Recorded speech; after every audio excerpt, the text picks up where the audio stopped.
So you have some questions you want to ask me? Yes, I already wrote to you, but maybe we have also two questions. Igor will translate and this.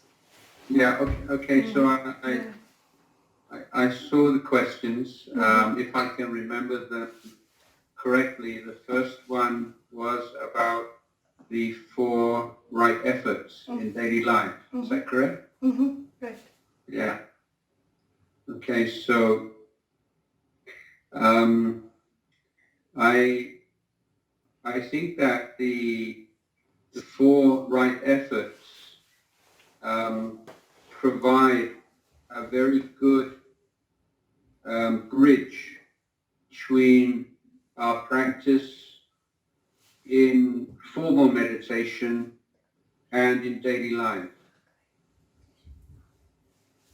So I will translate for you. Аджан говорит, что, по его мнению, 4 правильных усилия создают хороший мостик для нашей формальной практики, между нашей формальной практикой и практикой повседневной жизни.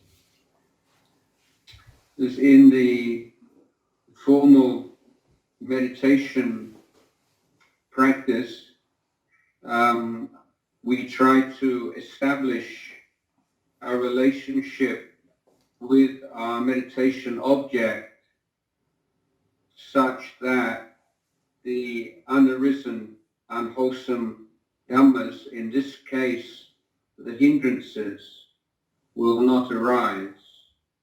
And whenever we are unable to do that, or the hindrance does arise, then we make the effort to deal with it effectively.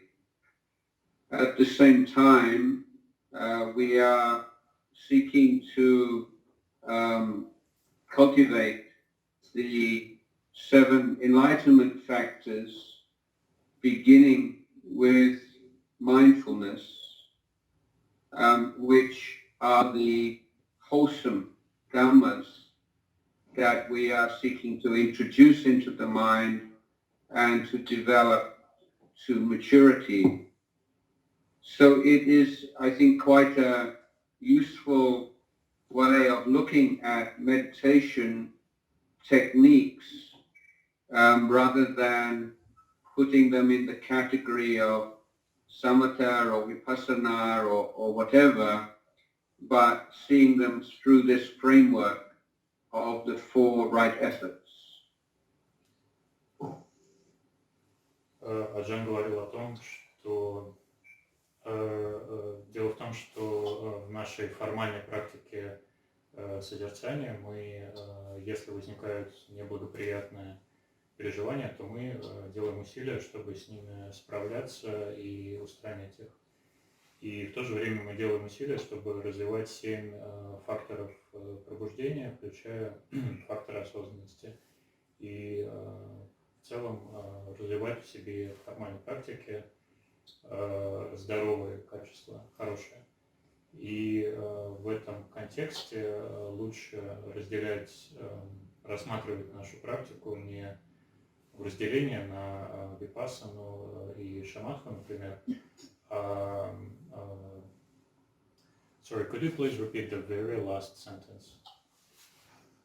About So on the introduction into the mind and the cultivation of wholesome mental qualities, we can, in the context of formal meditation, refer this to the 7 enlightenment factors or bojjhangas, beginning with mindfulness. Да, то, что я сказал, мы можем рассматривать нашу практику именно в рамках 7 факторов пробуждения, включая осознанность. Okay, that's a bit clearer.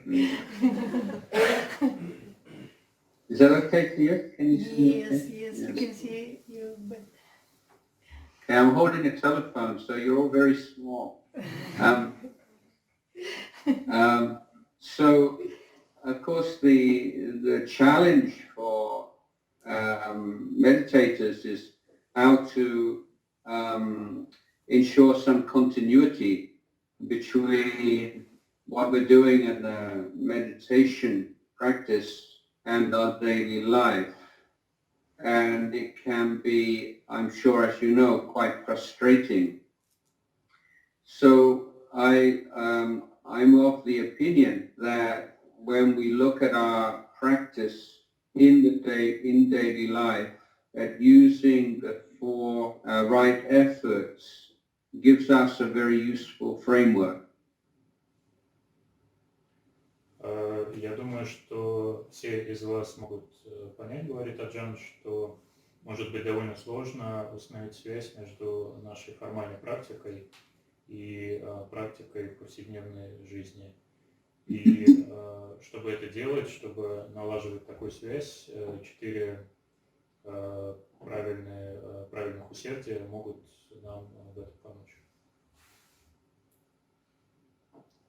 So at each part of the day, we can approach it in terms of what are the unwholesome mental states that are likely to arise, and how can we protect our mind against them.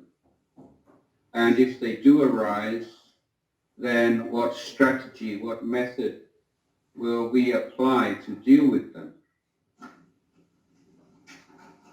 И в течение дня мы можем наблюдать, какие нездоровые умственные состояния могут возникать в потоке нашего ума, и мы можем придумать, развить для себя стратегию, методы для того, чтобы справляться с этими состояниями и защищать свой ум. Защищать. And similarly, then looking at each situation as an opportunity to cultivate some wholesome mental state, and we say which particular mental state can we apply or can we cultivate in this particular situation. И сталкиваясь с любой жизненной ситуацией, в каждой такой ситуации мы можем думать, какие здоровые умственные состояния я могу развивать прямо сейчас.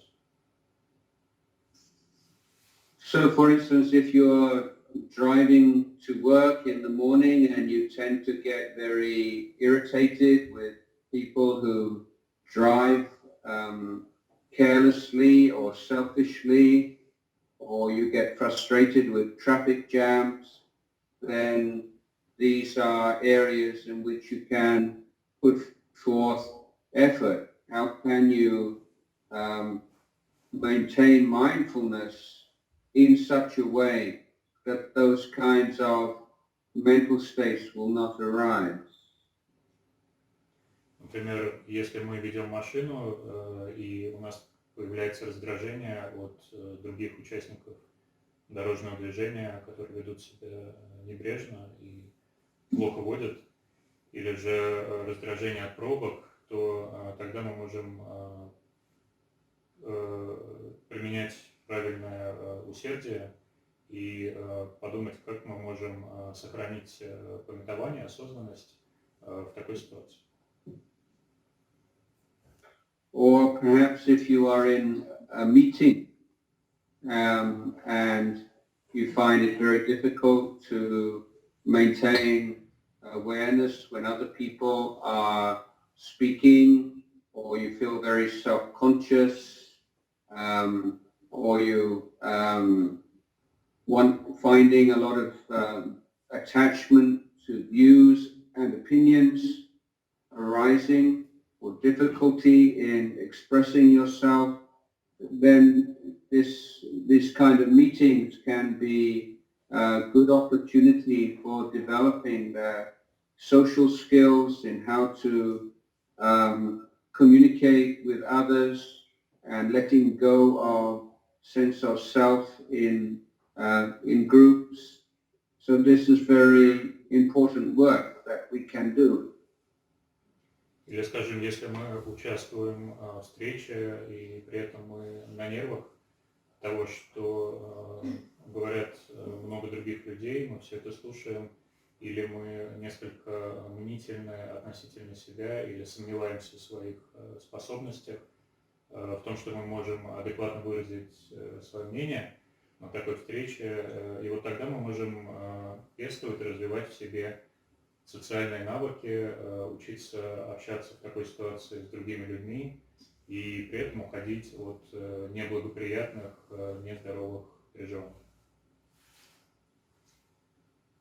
So the particular Dhamma practice that you apply throughout the day will not be a fixed one, that you can adapt different kinds of reflections and different kinds of meditations in your daily life and apply them appropriately when you have this framework of four right efforts to help you. И вот в течение дня получается, что у нас не одна некая зафиксированная, установленная практика дхамма, но это могут быть разные размышления, разные созерцания, и мы можем проводить их, скажем, в рамках 4 правильных усилий усердия. So this flexibility is very important in practice, and not to feel there is just one way of being mindful or one way of practicing the Dhamma. If you're trying to recreate the mental state of meditation in daily life, then it's very difficult.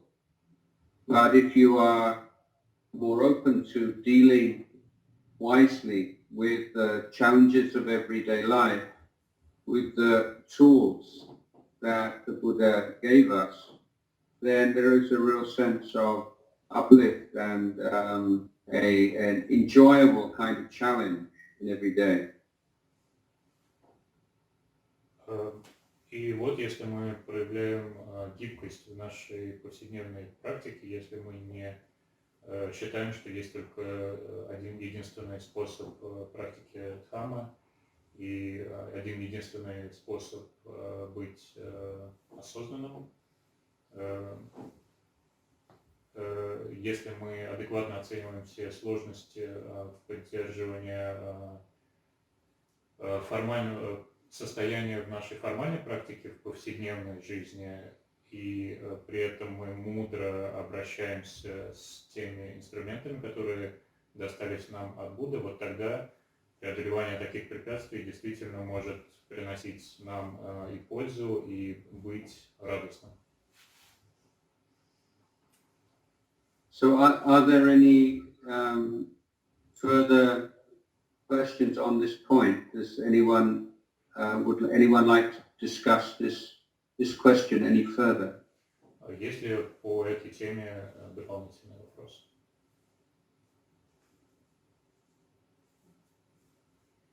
No. No questions. Okay, good. We go on to the second one. I think that was about depression. Is that correct? Second question. Yeah.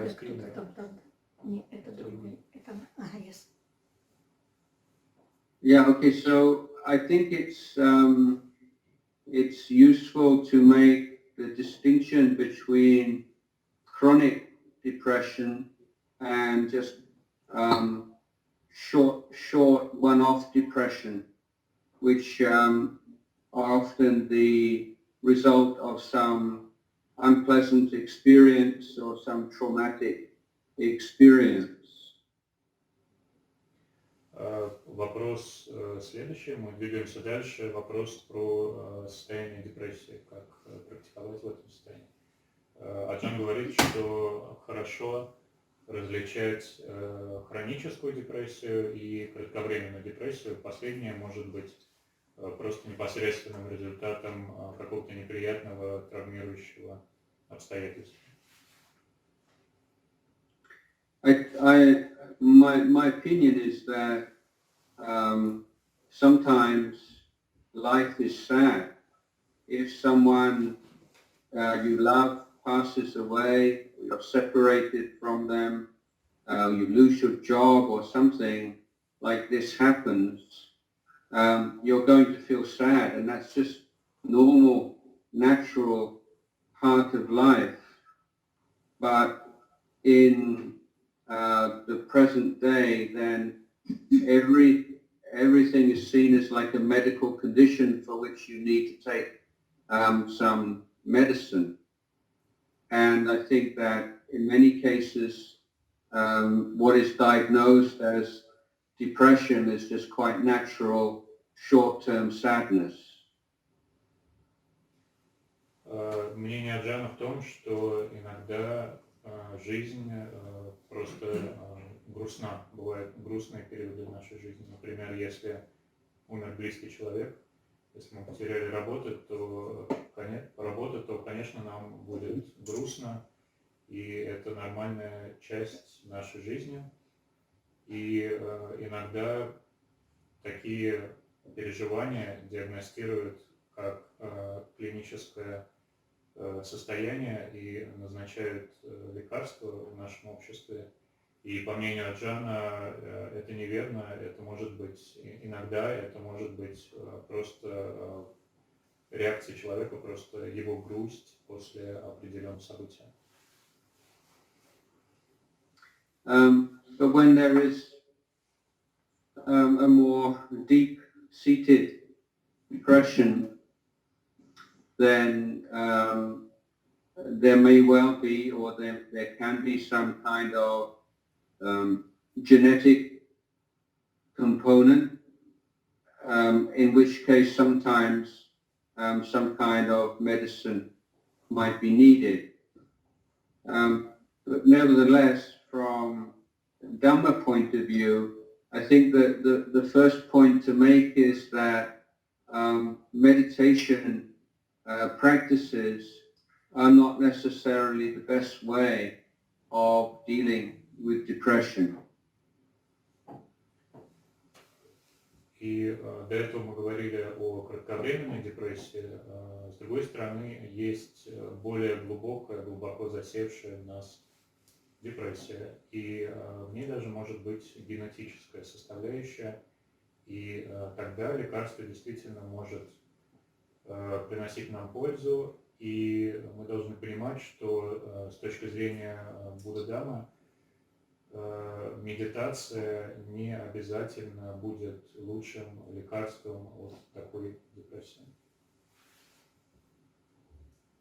So the Buddha's teaching is an overall and we can call it holistic approach to human development, and we start off with the basics of exercise and diet. Often you can make quite significant improvements in mental state by getting out of your room and your house and getting outside and exercising, doing something physical, and eating regularly and eating healthy food. Учение Будды в целом предлагает нам целостный подход к развитию человека. Если мы говорим о депрессии, например, какие-то базовые физические упражнения или поддержание хорошей диеты, такие вещи могут улучшить наше состояние. Или, например, прогулки по окрестностям, когда мы просто выходим из дома и что-то делаем. But more than, as well as like physical exercise, Dhamma practice, which is really appropriate and effective, is dana and acts of generosity and kindness, and finding ways of doing things for others in a way that you're putting other people's suffering or happiness at the center of your mind, rather than allowing yourself to just go over and over and over again on your own problems. Но кроме таких физических упражнений, конечно, учение Будды предлагает другие методы, например, практика даны, щедрости, доброты. Когда мы делаем что-то для других, то мы ставим страдания или же радость других существ в фокус нашего ума, а не перемалываем снова и снова наши собственные переживания, в том смысле, что иногда это может быть бесцельно. And one of the meditation techniques that are valuable and as a protection against depression is a daily gratitude meditation. Just recalling all of the kindness that you have received in your life, beginning with your parents. And that should be a daily recollection, and one that can bring up a lot of joy. And it's a good protection against depression. Еще одна полезная техника созерцания, которую предлагает учение Будды и которая может защитить нас от депрессии, это медитация благодарности за доброту, которую мы получаем от других людей в течение нашей жизни. Например, это отчасти могут быть наши родители. И вот это осознавание благодарности может приносить нам радость, защищать наш ум от депрессии. So I don't think it's a good idea to be by yourself very much when you're depressed. It's best to be with others, trying to do good things and kind things for others, to recollect all of the good things that others have done for us, and the important mental practice is this observation of impermanence and how everything is constantly changing and is unpredictable. And they have to keep coming back to the unpredictability of our life. Because when I've spoken to people with depression, they tend to feel that they're sunk in something that will last forever, and they see no way out of it. But through that observation of experience, from the moment you get up to the moment that you go to bed, you'll see that there is no fixed thing called depression that you experience every single moment of the day. Попросить, чтобы выключили микрофон. Аджан говорит, что считает, что вообще это не очень хорошая идея во время депрессивного состояния находиться одному, лучше находиться в компании, вспоминать добрые поступки, которые другие проявили по отношению к нам, и другим проявлять доброту. И важна практика умственного наблюдения за непостоянством течения жизни, за тем, что в жизни все постоянно меняется и, что важно, все непредсказуемо. Аджан сказал, что когда он разговаривает с людьми, которые испытывают депрессию, то создается впечатление, что они считают, что их депрессия будет длиться очень долго или даже всегда, и из этого состояния нет выхода, и оно будет одинаковым все время. Но простая практика наблюдения дает нам понять, непосредственно узнать, что нет такой фиксированной вещи, как депрессия. С утра она может быть одна, и в течение дня она меняется. Это изменчивое состояние. Yeah, so when somebody tells me that they've been depressed for days or weeks, then I say, well, are you depressed when you're eating your breakfast? Or, there are so many moments and periods during every day where that feeling is not so strong. So there is a variation of intensity of the feeling, and some moments or some periods there is an absence of the feeling. So the more the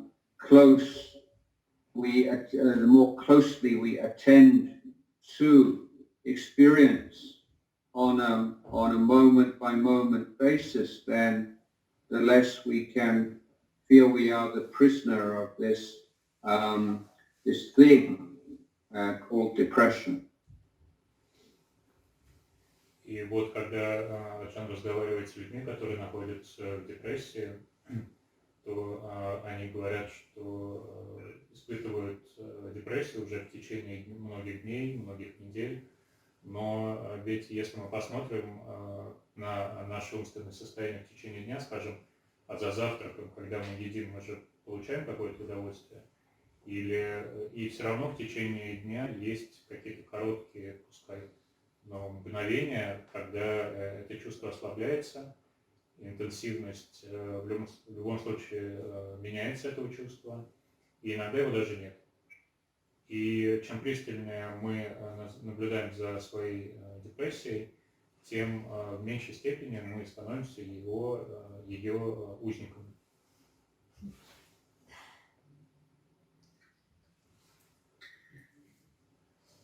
Yes, so kindness, generosity, recollection of the kindness of others, and not allowing your mind to just go over and over the same thing again and again, but being aware of the physical and mental sensations in the present moment. This is your real experience. And then a question you can ask is that awareness of the physical sensations associated with depression, your awareness of the mental states, is that awareness depressed? No, so the awareness of the depressed state is not depressed. So there is the way out, and to see this is something arising, passing away. It's impermanent. It's temporary state of affairs, and just seeing it for what it is and not believing in it is the way out.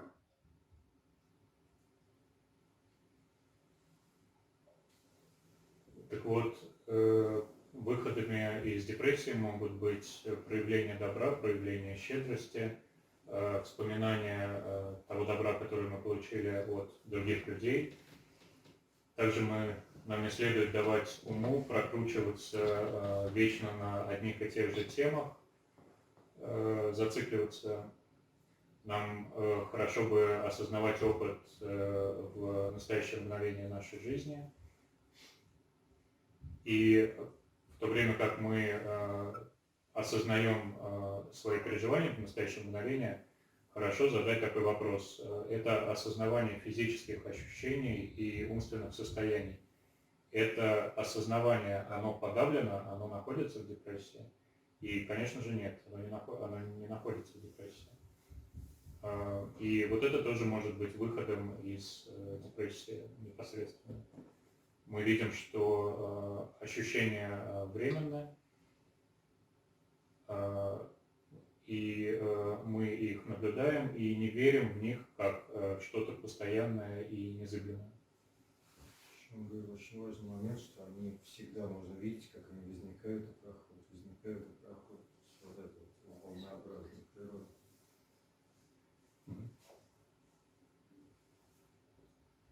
Okay, anybody want to ask anything else about that question before I go on to the next one? Еще, если дополнительные вопросы, то это...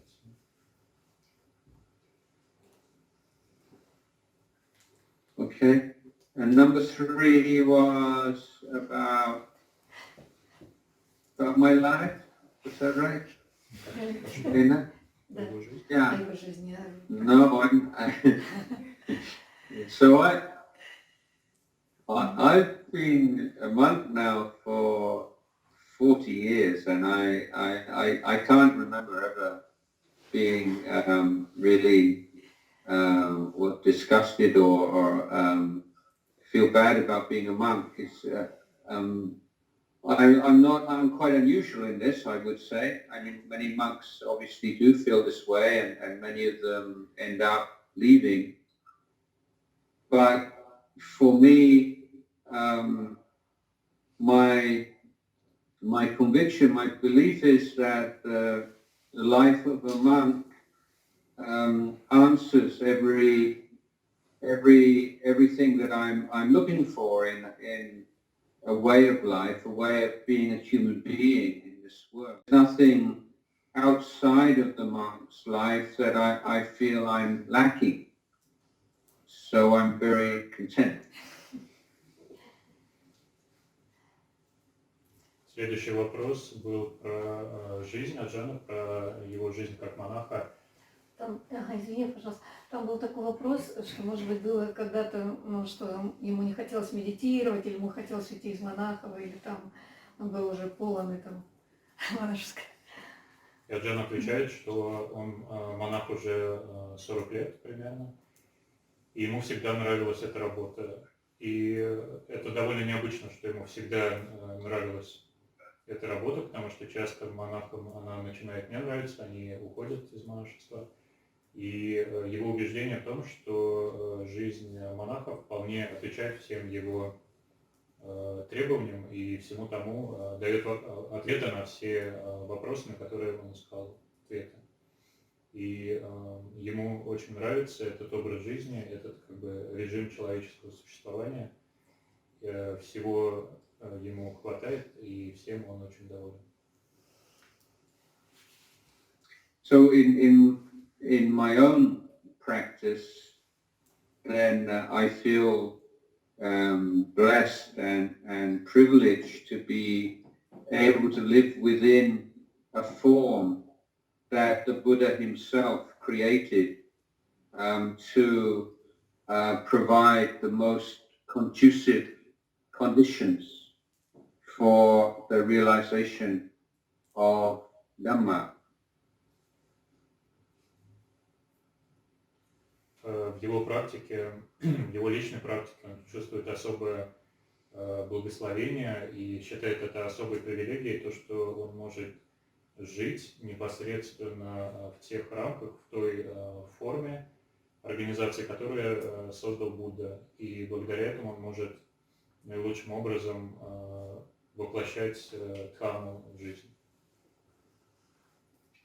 And in terms of creating benefit and helping to reduce or relieve the suffering of other beings, then as a monk, then I have that authority and trust within as a representative of the Sangha which means in a Buddhist country like Thailand, then it enhances greatly my ability to help others.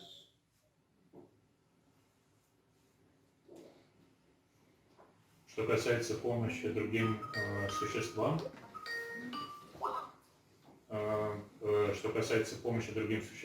и снижения, уменьшения страдания других существ, то Аджан считает, что у него есть особая власть и особое доверие как у представителя Сангхи. И благодаря этому в такой буддийской стране, как Таиланд, он может иметь дополнительные рычаги для того, чтобы помогать другим существам. I think the most difficult time for me as a monk were in years where I was the abbot of the international monastery with a great many responsibilities, and at that time we didn't really have developed a very good structure to support the abbot in the monastery. So a lot of responsibility for the monastic community and relations with the local villages and with the society at large. And so as an abbot, your day begins before 3 a.m. and ends at 11 p.m. and there's no weekend. The weekend is more than the normal day. And it's 365 days a year. So it's kind of tough work. And I found that pretty tiring sometimes. So I'm glad I don't have to do that anymore. Какое-то время Аджан был настоятелем международного монастыря, у него было много обязанностей по отношению к общине, обязанностей для поддержания отношений с местными жителями в деревнях. И в то время работа монастыря того не была налажена еще как следует, не было должной структуры. Его день как настоятеля начинался до 3 утра или 3 ночи и заканчивался в 11 вечера. При этом не было выходных фактически, на выходных он даже работал больше, 365 дней в году, и в общем это была сложноватая работа, по его словам, и он немного уставал от нее и рад, что больше на этой должности не работает. What made it especially hard for me one period was that towards the end of his life, Ajahn Chah would be in and out of hospital. And at one point he was admitted into the ICU unit of the hospital. And it seemed he would only have a few more days to live. And I was not in the team that were looking after him or who were his attendants in the hospital. And I really wanted to make some kind of offering to him at the end of his life. So I made a vow not to lay down and to practice this ascetic practice until he passed away. Особенно сложной была ситуация, когда уже к концу своей жизни Аджан Ча часто попадал в больницу и лежал, в то время, когда он лежал в отделении реанимации, интенсивной терапии, Аджан не был допущен в непосредственную свиту Аджана Ча и очень переживал об этом. И он думал о том, как бы ему послужить Аджану Ча. И тогда он принял на себя обет не отказываться продолжать особую аскетическую практику до все то время, пока жив Аджан Ча. Он не ложится спать. So I thought I thought that he would probably live for another 4 days maybe, but then he recovered and he lived for another 4 years. So I couldn't break my vow, so I didn't lie down for 4 years. So this made the job as the abbot of the monastery even more tiring than it might have been otherwise. And you didn't sleep at all? I didn't lay down. Yeah.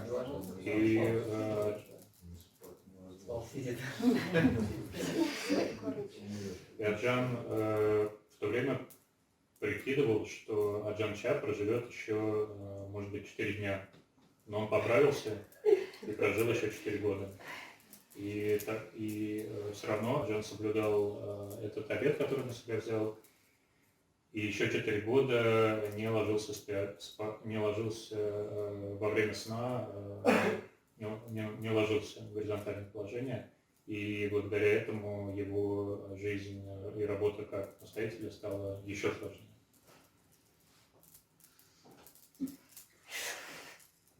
Okay. What was the last question? Then I can't remember the last one. Ой, сейчас задай другой, пока я в это сама. Сейчас, Аджан, another question, and after I find. We have another question about how to relate to people with Alzheimer's and how to relate with people with the kind of mental disorder when the personality is literally falling apart. Yeah. I'm not sure I have such, really good answer for this. It's so tough, and really all I would say is you need a great deal of patience, and you need to have some support, whether it's from other family members or from the state or for whatever provision there might be, because it's not something that one person can handle. You need help. And if you are caring for someone, then you do need time away just to rest and recharge your batteries, and not to consider that as selfishness, but it's essential to be able to sustain that kind of help to people who have this serious problems. Следующий вопрос был про то, как практиковать дхамму с людьми, которые больны болезнью Альцгеймера, или же с людьми с такими психическими заболеваниями, когда личность человека уже распадается, то есть тяжелые психические заболевания. Аджан отвечает, что не уверен насчет ответа. Он не видит здесь простого ясного ответа, и вопрос кажется очень сложным. Что можно сказать, это то, что в такой ситуации нужно запастись очень большим терпением, пригодится поддержка от членов семьи или от государства, оттуда, откуда ее можно будет достать. И вообще эта работа не для одного человека, один человек просто не справится. И нужно позволять себе обязательно отдыхать и перезаряжать свои батарейки, и не считать это эгоизмом, это нормальное требование при такой работе. In many ways, you can say it's like bodhisattva practice. When you are offering kindness and assistance to someone who gives you no feedback, no appreciation, maybe even no recognition, or even can fight against your help. So as a means of learning how to give and to help others without expectation of any kind of reward. This is a very tough, difficult, but ultimately rewarding spiritual practice as well. И мы можем считать это практикой бодхисаттвы, когда, помогая таким людям, мы подносим им добро, подносим им свою помощь, при этом не получаем никакой отдачи, не получаем благодарности, даже понимания, возможно, мы не получаем от таких людей. И они даже могут сопротивляться нашей помощи. Такую практику следует осуществлять совершенно без ожиданий. У нас, скорее всего, не будет никакой награды, однако духовная награда в итоге у нас будет, и она очень серьезная. Yeah, so I guess just one more thing is to say don't overestimate your capacity, or don't think you should be this, you should be that. Even if it's someone you love and someone, your parents, for instance, then you will lose your temper sometime, you'll get irritated, you'll feel negative towards that person, and you have to forgive yourself for that also. It's just kind of normal and natural when you get tired and this kind of situation. But so you take refuge in your basic intention is a kind one, and so I say you need to have periods away and periods of rest so that you can maintain that quality of attention.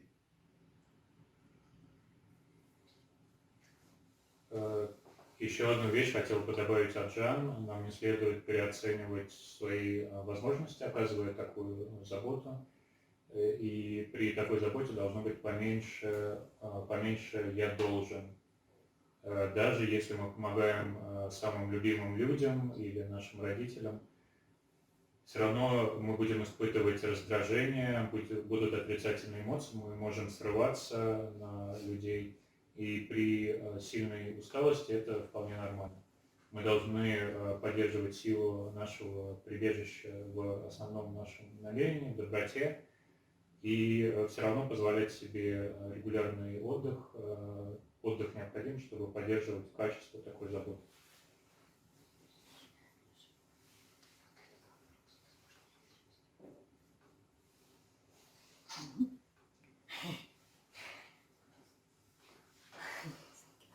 Was there any more?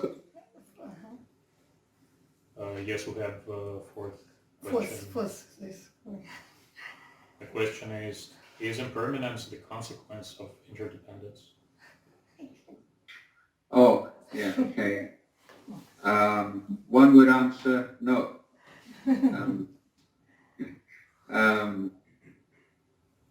No, and I think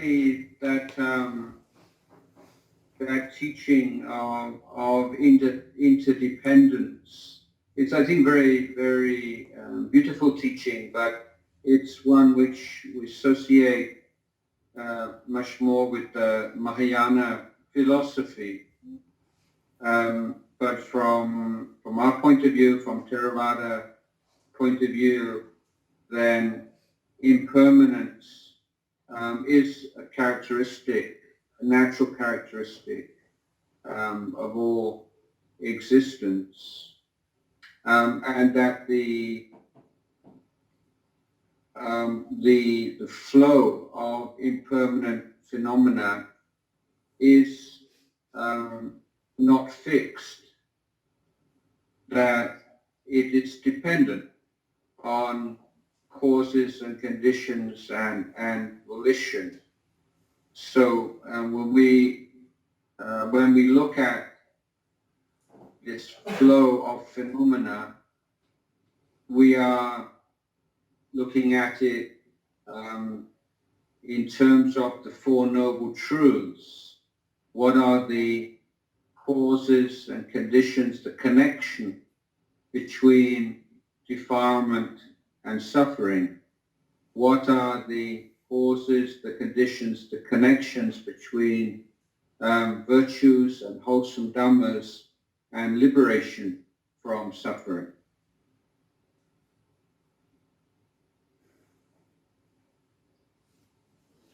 Вопрос четвертый. Является ли непостоянство следствием взаимозависимости?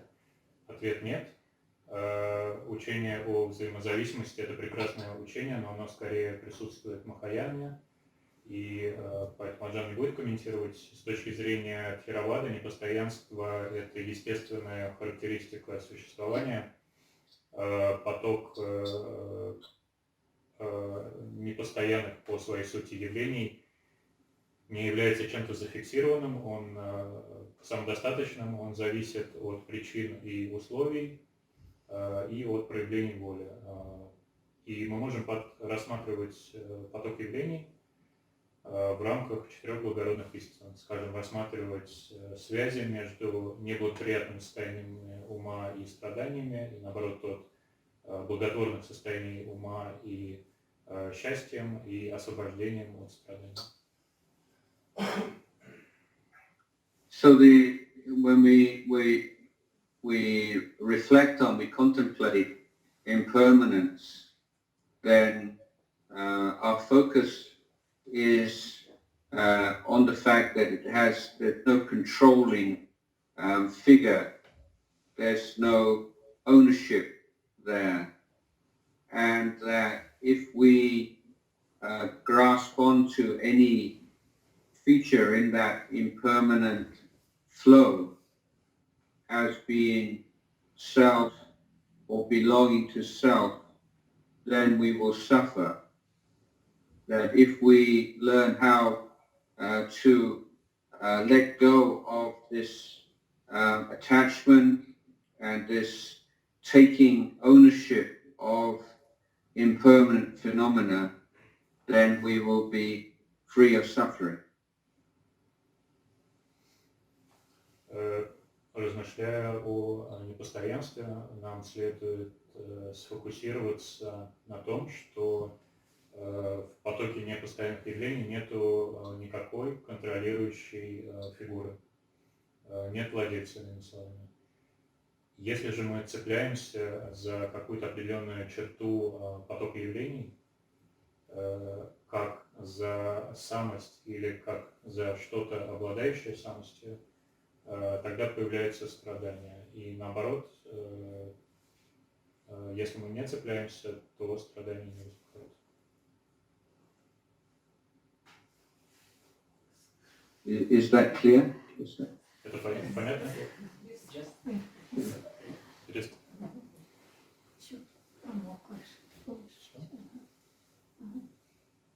Еще one more question. Okay. The last question. In case we are already grasped by negative states of mind, such of the mind, such as irritation or fear or rejection, how can we still try to develop compassion and loving kindness in these circumstances? Well, I think with most of these unpleasant phenomena, the really poisonous element is that we don't want to feel this way. So you have a negative feeling, and then you have this not wanting it, not feeling it should be this way. There's this reaction against it. And so by simply being with this feeling, what is this feeling right now, making friends with it, and not adding to it with negative thoughts, but simply aware of the present feeling, the physical, mental feeling, then in that way you're being compassionate to yourself, and you can let go of the negativity. So fear, it's a phenomenon that arises, and it may be rational or irrational. So if it's a rational fear, maybe it's something to listen to. But nevertheless, the thing that we seek to abandon in Dhamma practice is this craving not to have this, not to be like this, not to have to deal with this. That we call this the vibhava tanha, the third kind of craving. And that's where the suffering really lies. And letting go of that will reduce and eliminate the suffering.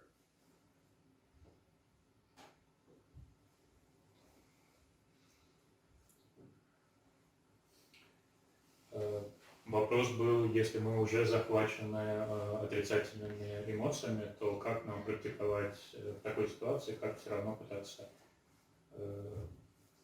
поддерживать осознанность и благоприятное состояние ума. Аджан отвечает, что в этих неприятных явлениях самый ядовитый, по его мнению, элемент – это то, что мы не хотим этих чувств. То есть мы думаем, пусть этих чувств, этих переживаний не будет. Мы реагируем против них. А вот если бы мы просто присутствовали при этих переживаниях, если бы мы пытались подружиться с ними, а не раздувать их с помощью дополнительных отрицательных эмоций, просто бы осознавали эти физические ощущения, эти умственные состояния, тогда это было бы состраданием по отношению к себе, и тогда мы бы от этих отрицательных переживаний освобождались. Страх – это определенное явление, он может быть рациональным или иррациональным. Если он рационален, то, возможно, нам стоит к нему прислушаться. Но так или иначе нам в любом случае стоит уходить от того, что называется випаваданха. Это четвертый вид страстного желания. Именно он создает страдания, именно непринятие отрицательных переживаний создает основное страдание. Yes, so remember, negative mental states don't make you a bad person. They're just like a virus. A virus doesn't make you like a bad person, and negative mental states don't either. They're just things that need dealing with, just like an illness.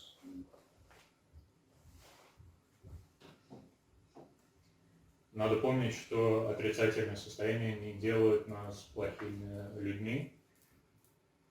Эти отрицательные состояния, они как вирус, и надо просто с ними разбираться. Как мы, например, разбираемся с болезнью. Болезнь не делает нас плохим человеком.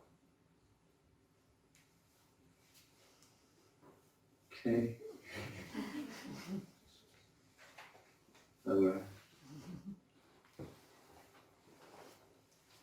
У кого-то еще есть вопрос? Один, последний. Еще one more question, okay? You can... Я могу дать по-английски. Давай по-английски. One more, okay? Yeah. My question is about lack of informal practice. For example, when I make sport exercises, I see that my body now more stronger, more healthy than half a year ago. But in formal meditation, formal practice, I had the same problem that half a year ago, that 1 year ago.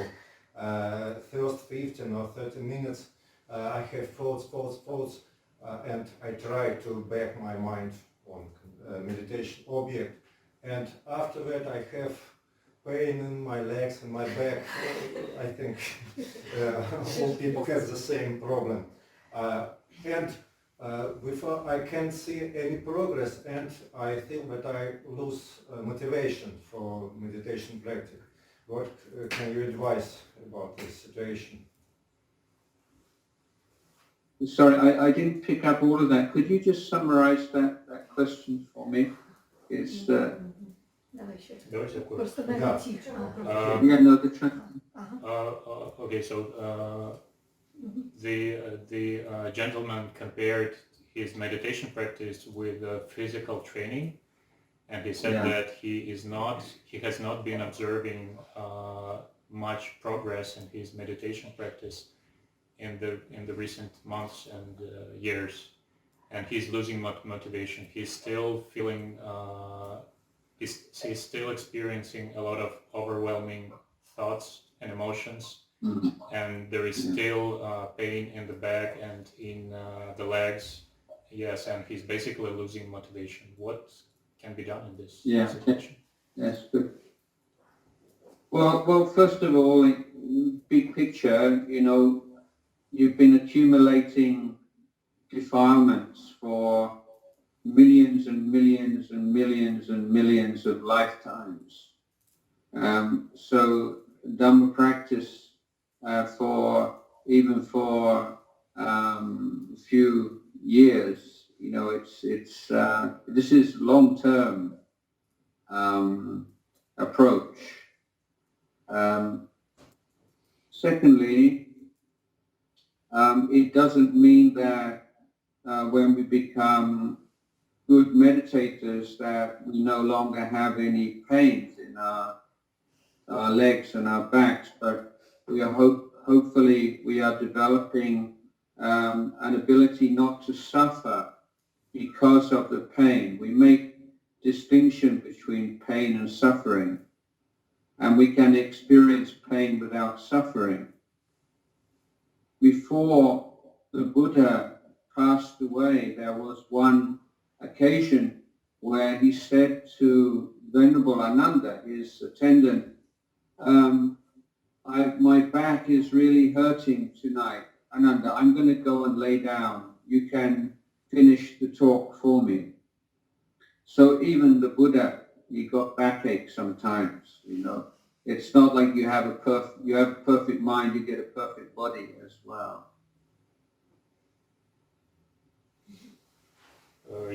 Вопрос был про то, что уже несколько лет идет практика медитации, ее сравнили с физическими тренировками, и в то время как при физических упражнениях мы можем довольно быстро и непосредственно наблюдать свой прогресс, практика медитации это сложнее, и если прогресс не наблюдается, то постепенно теряется мотивация.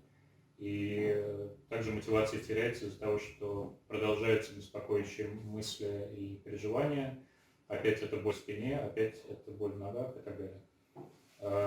Аджан отвечает, если мы, прежде всего, давайте посмотрим на большую картину вещей. Мы собирали омрачение, миллионы жизней, и вот мы практикуем дхамму всего лишь несколько лет. Нам следует поэтому применять это долговременное занятие. То есть подход должен быть как к очень долговременному занятию. Кроме того, если мы становимся хорошими созерцателями, то это не значит, что боль в коленях уйдет, она останется. Однако появится возможность, испытывая эту боль, не страдать, то есть отделять боль от страдания. И, скажем, была ситуация, когда исторический Будда выступал с Дхамма-током, с речью перед Санкой и сказал своему адъютанту, ученику Ананде, у меня болит спина, и, пожалуйста, закончи речь за меня. То есть мы видим, что даже Будда испытывал боль в спине, это вполне нормально. The question of how we measure our progress in practice, it's not always so straightforward. It's not like climbing a ladder, and every time we sit and we walk, we go up another rung of the ladder. There are many ups and downs. But I would say over a period of months or years, you should at least be able to observe that the things that make you suffer are fewer than they used to be. If you compare today with before, I think that many more things would make you suffer, and you would suffer for longer period. And now you can see that there is some improvement in this. And also, before, happiness can be very fragile and very easily displaced by negative mental states. But now the things that make us happy are increased, and the happiness lasts longer. So this is not looking specifically at experience in meditation practice, but the overall impact on our daily life.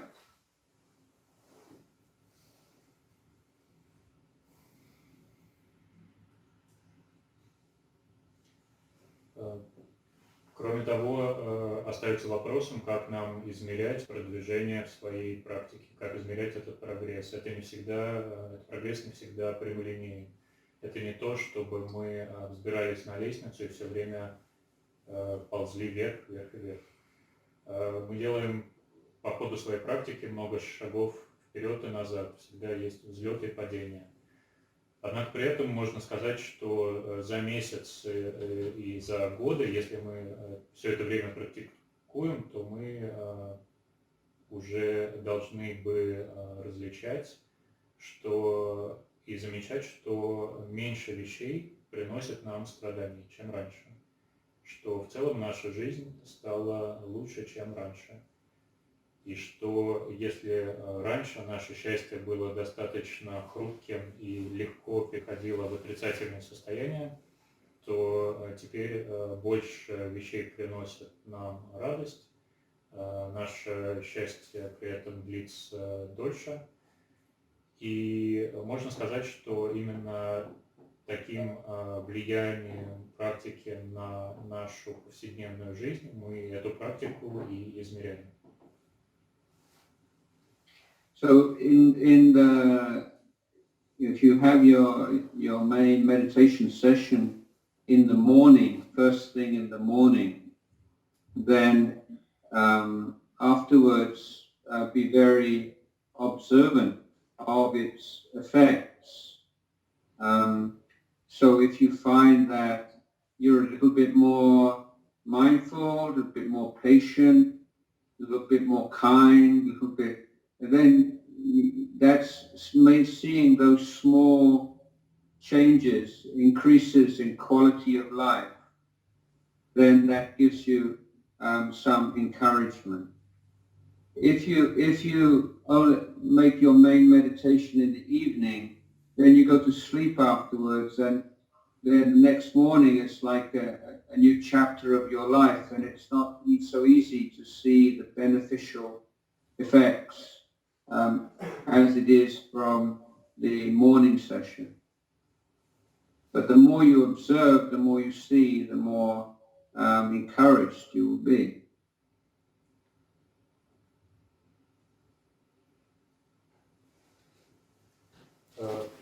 Аджаан делится таким наблюдением: если наше основное занятие медитации в течение дня, если оно утром, то после этой сессии мы сразу же замечаем эффекты нашего созерцания.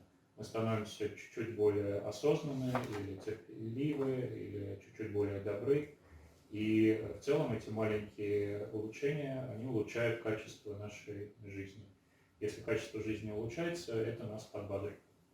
При этом, если мы делаем основную сессию созерцания вечером, то тут сложнее наблюдать последствия, потому что мы просто ложимся спать, а утром уже новая глава нашей жизни, и все изменилось. Но все равно мы наблюдаем наблюдаем изменения, и эти изменения нас и подбадривают. So also the getting away from the idea of the meditation as a kind of a personal project and looking, for what am I getting from my investment of time in this personal project. So, laziness and discouragement is common, and one of the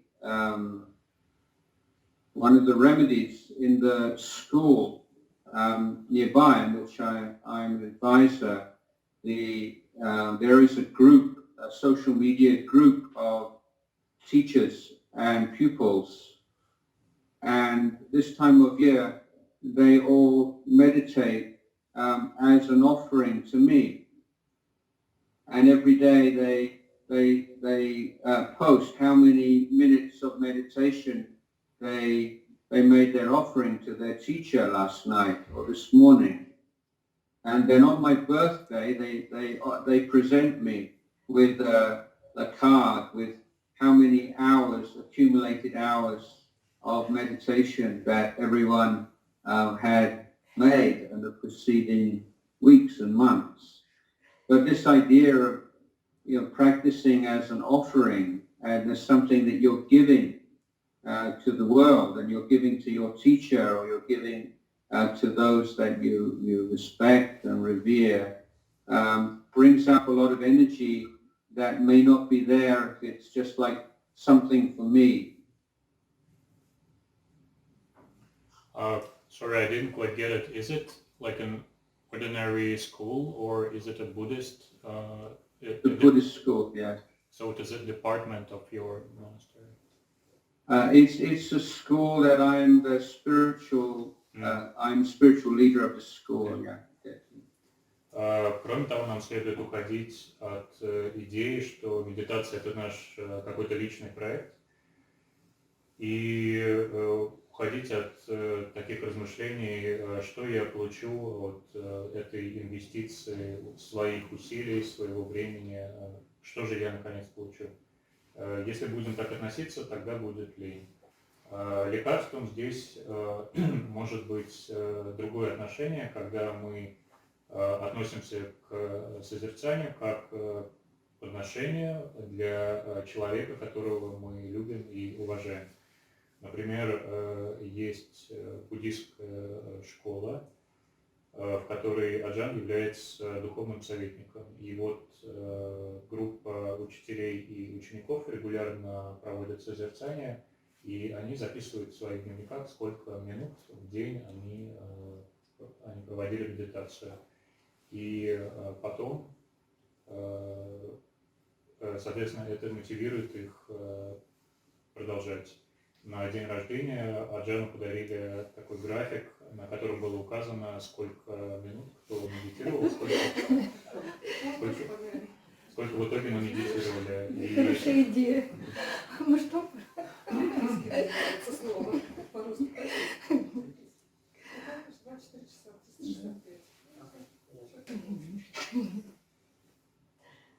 И такая практика с таким отношением может нас мотивировать.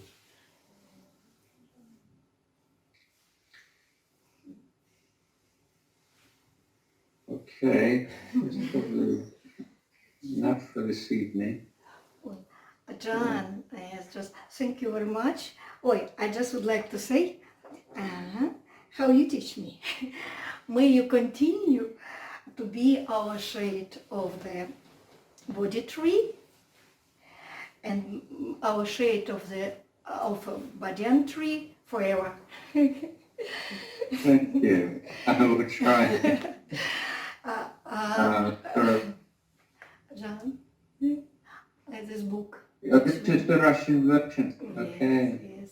Unfortunately, today we don't have a translator. She is outside and she can't to be in our meeting.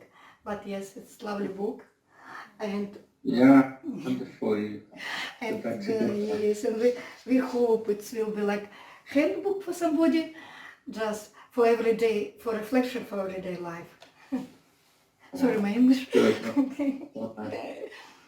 That's my appreciation for all of you coming out today to meet with me, and I'd like to offer you my encouragement and my blessing for your practice and to grow in dana and sila and bhavana, and may the defilements in your heart get less and less every day, and the good and the wise and the kind virtues grow every day. May you realize the fruits of the Buddha's teaching.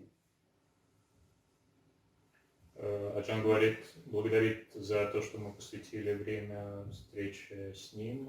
Он очень рад, он нас благословляет на продолжение практики. Пусть наша практика даяния, нравственности и поддержания осознанности продолжается и дальше, и пусть она будет плодотворной.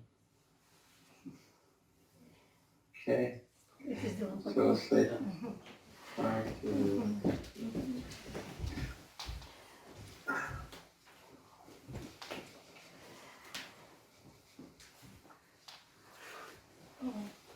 Ajahn, we are very hoping this is not last Skype meeting.